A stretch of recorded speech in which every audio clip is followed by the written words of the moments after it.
तो आज हम लोग फिर से वेस्ट बंगाल बोर्ड हिंदी वर्सन का क्लास 7th का हिस्ट्री सब्जेक्ट का 6वां चैप्टर देखते हैं। 6वां चैप्टर जो है वो नगर व्यापारी और व्यवसाय।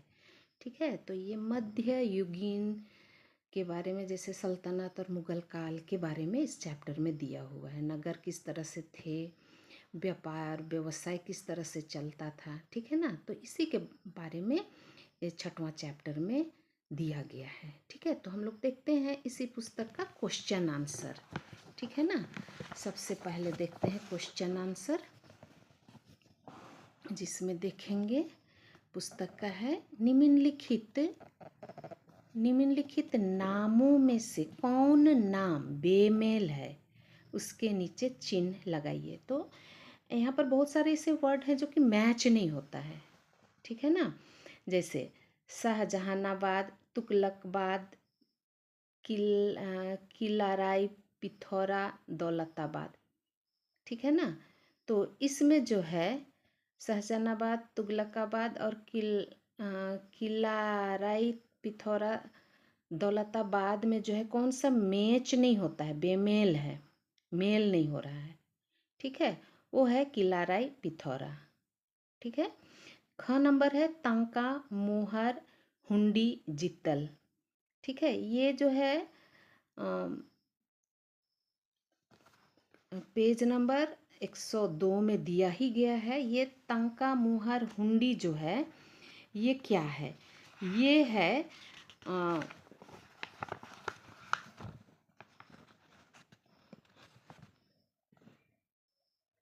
ये जो है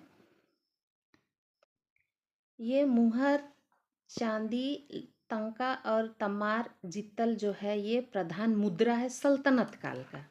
ठीक है, कौन कौन सा है, मुहर, चांदी, तंका और तमार और जित्तल, ये सल्तनत काल में जो है सोने की ये प्रधान मुद्रा यानी सिक्का था। ठीक है, तो ये मेल कौन नहीं खाएगा, ये हुंडी नहीं है ना। इसलिए तंका, मोहर, हुंडी, जित्तल जो है ये सल्तनत काल का स्वर्ण मुद्रा है, सोने का सिक्का था, लेकिन हुंडी नहीं है, तो बेमेल हुंडी होगा। ठीक है, ग नंबर में देखेंगे नील, गोल मिर्च, सूती वस्त्र और चांदी। तो ये जो है सल्तनत और मुगल काल में आयात निर्यात करने वाले चीज़ वस्तु हैं, जिसको जो है सल्तनत और मुगल काल के शासक जो हैं दूसरे देशों के साथ निर्यात करते थे, है ना। नील है, गोल मिर्च है, सूती वस्त्र है, लेकिन चांदी नहीं है, तो बेमेल होगा चांदी। ठीक है, घ नंबर देखेंगे करियानी, कस्बा, बंजारा और ये मुल्तानी। ये जो है 103 पेज में दिया हुआ है अच्छी तरह से। ये है हाँ, करवानी, नायक, बंजारा खाद्य को वहन करने वाले करके लाते थे। शाह और मुल्तानी दूर के व्यापार में दक्ष थे। तो ये जो है सल्तनत मुगल काल के ये खाद्य पदार्थ का वहन करने वाले थे, करवानी, नायक, बंजारा और शाह मुल्तानी। तो यहाँ पर कौन सा बेमेल है, करयानी, कस्बा, बंजारा और मुल्तानी, है ना। तो करयानी भी है, कस्बा भी है, बंजारा और मुल्तानी। तो इसमें कस्बा जो है कस्बा यहाँ पे नहीं दिया हुआ है। करवानी है, नायक है, बंजारा है, शाह और मुल्तानी है, लेकिन कस्बा नहीं है, ये व्यापारी वर्ग के हैं। ठीक है ना, सल्तनत मुगल काल के। तो यहाँ पर कस्बा जो है ये बेमेल है, कस्बा। ठीक है ना, कस्बा। ये अगला है पांडुआ, बरहनपुर, चटगांव और गौड़। इसमें ये बंगाल के कुछ राज्य हैं, तो बरहनपुर ये बेमेल होगा, बरहनपुर। ठीक है, अब देखते हैं 2 नंबर का, क स्तंभ को ख स्तंभ से मिलान कर लिखें। अक्सर एग्जाम में इस तरह आता है, तो इस तरह से जैसे किया गया है उस तरह से मैच करना है, मिलाना है। क स्तंभ और ख स्तंभ कौन मैच होगा। हाँ, सीरी का क्या है, अलाउद्दीन खिलजी के साथ में होगा सीरी। ठीक है, अलाउद्दीन खिलजी का साथ में होगा सीरी। तो ये सीरी क्या है, हाँ, सीरी जो है वो अलाउद्दीन खिलजी के समय में जो है बताया जा रहा है यहाँ पे। हाँ,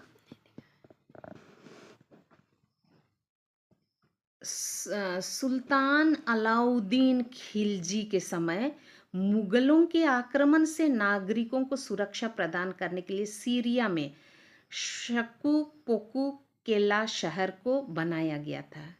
ठीक है ना।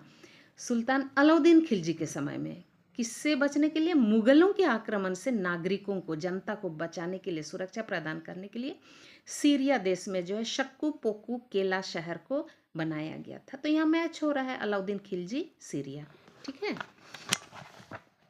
तो सीरी का होगा अलाउद्दीन खिलजी। और ये 2 नंबर है दिनमार्क। दिनमार्क एक्चुअली डेनमार्क के निवासियों को कहते हैं। जैसे भारत के निवासियों को भारतीय कहते हैं, उसी तरह डेनमार्क के निवासी को दिनमार्क। तो मैच होगा डेनमार्क। हाँ, सराफ है मुद्रा विनिमय योग्य। सराफ जो है मुद्रा विनिमय, ठीक है ना। ये जो है मुद्रा विनिमय करने का एक ये था, जिसमें जो है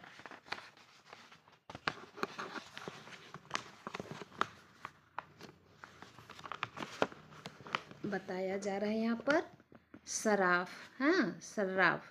यह लोग आज बैंकों के जैसे उस समय पैसे के विनिमय का कार्य करते थे और धातु की मुद्रा कितना खरा है इसका भी परीक्षण करते थे। मीन्स बैंक विनिमय है ना, पैसा का लेन देन से संबंधित है सराफ, है ना।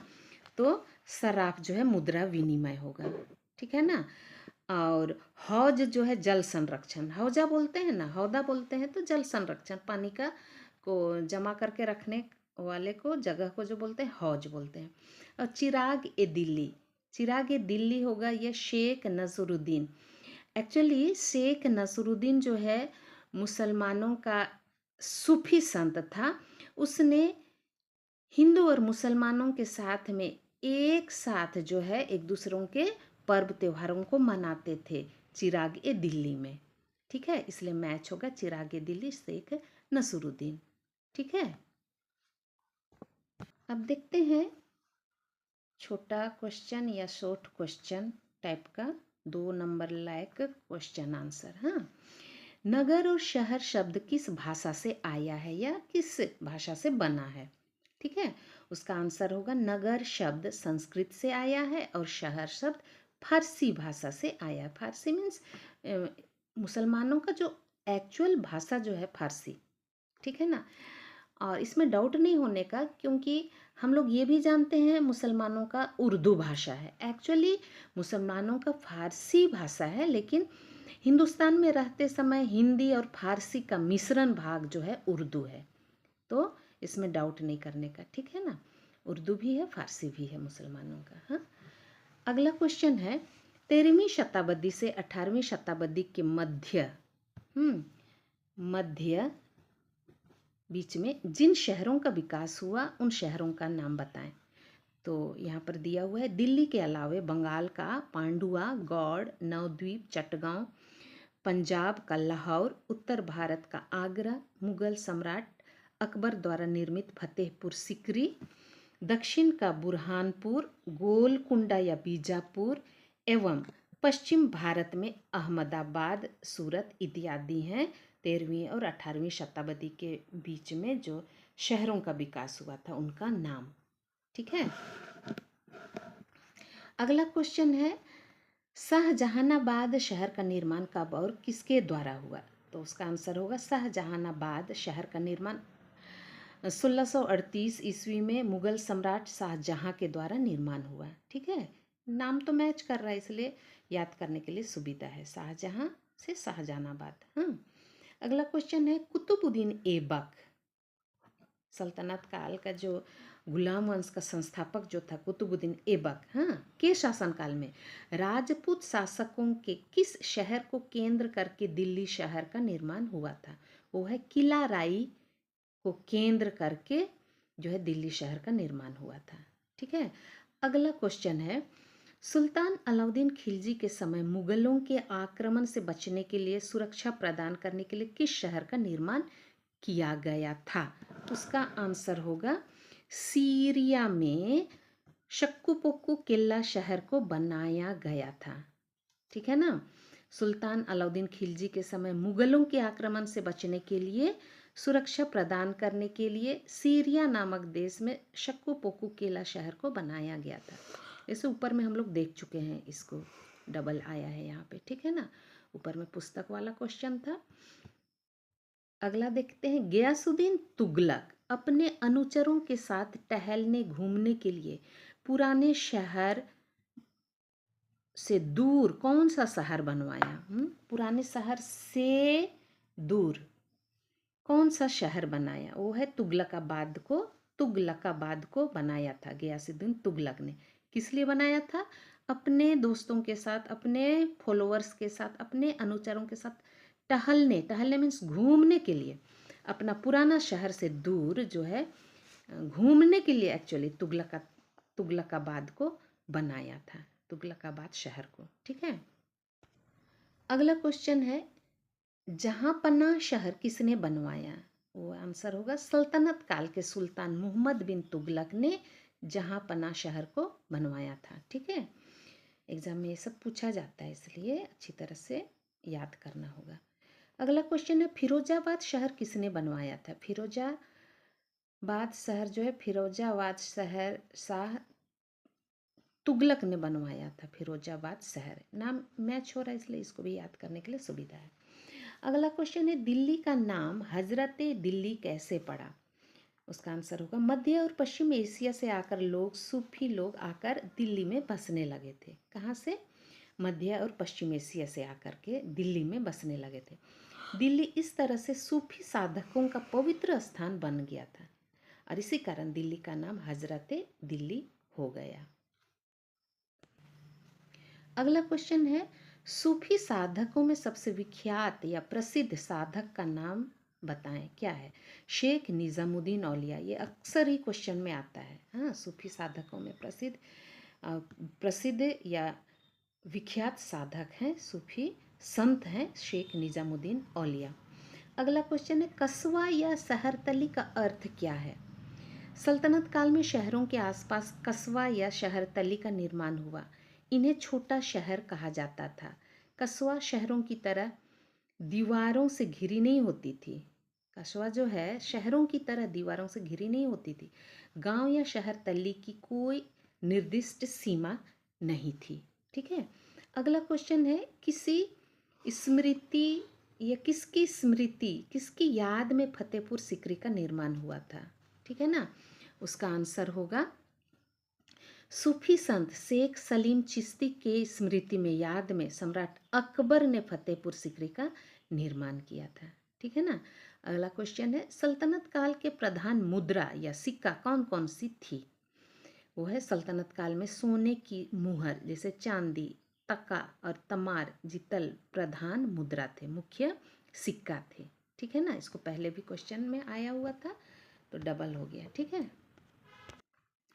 अगला क्वेश्चन है, मुगल काल में सोने की मुद्रा किस नाम से परिचित था? किस नाम से जाना जाता था? तो मुगल काल के समय में शासन में सोने की मुद्रा को क्या कहते थे? मोहर और असरफी नाम से परिचित था। मोहर या असरफी कहा जाता था मुगल काल में। ठीक है, सोने की सिक्का को, मुद्रा को।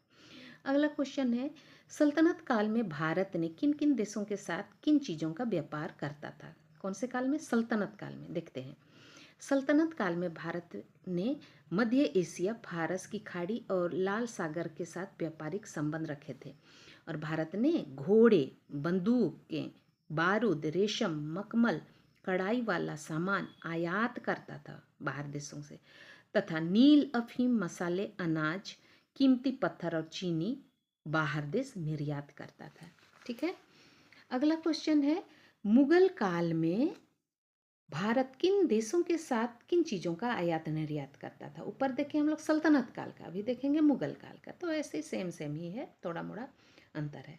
देखते हैं, मुगल काल में भारत का व्यापार विशेष रूप से यूरोपीय देशों, मध्य एशिया, दक्षिण पूर्व एशिया और अफ्रीका के साथ व्यापार होता था। हाँ, भारत जो है वस्त्र, मसाले, सोना, चांदी, रेशम और अन्य वस्तुओं अफीम, हाथीदांत, काली मिर्च, लौंग, इलायची का निर्यात बाहर देश में करता था। और घोड़े, मखमल, बंदूकें, बारूद, इत्र यानी सेंट परफ्यूम जो बोलते हैं, हाँ, इत्र, कालीन जो कपड़ा होता है फर्श में बिछाने वाला कालीन, शराब, सूखे और ताजे फल का बाहर देश से आयात करता था। ठीक है, अगला क्वेश्चन है सर्राफ कौन होते थे। हाँ, पहले भी आ चुका है क्वेश्चन। मुगल काल में सर्राफ, मैच द फॉलोइंग में है ना, मुगल काल में सर्राफ लोग आज की तरह बैंकों के जैसे उस समय पैसे के लेन देन विनिमय का कार्य करते थे। धातु मेटल की मुद्रा यानी कि सोना चांदी कौन सा धातु का सिक्का है, मुद्रा है, और कितना खरा है, कितना ओरिजिनल है, इसका भी परीक्षण करते थे सर्राफ लोग। ठीक है, अगला क्वेश्चन है करवानी नामक नायक होगा, करवानी नायक नज़र शाह मुल्तानी कौन थे। मुगल काल के समय करवानी नायक बंजारा खाद्य को वहन करके लाते थे। ठीक है, शाह और मुल्तानी दूर के व्यापार में दक्ष थे, एक्सपर्ट थे व्यापार करने में, और ये सूद का व्यापार भी करते थे। जैसे सूद में पैसा उसा उधार देते हैं ना, तो उस तरह का काम करते थे। और मुल्तानों में ज़्यादातर कौन थे, हिंदू थे। ठीक है, अगला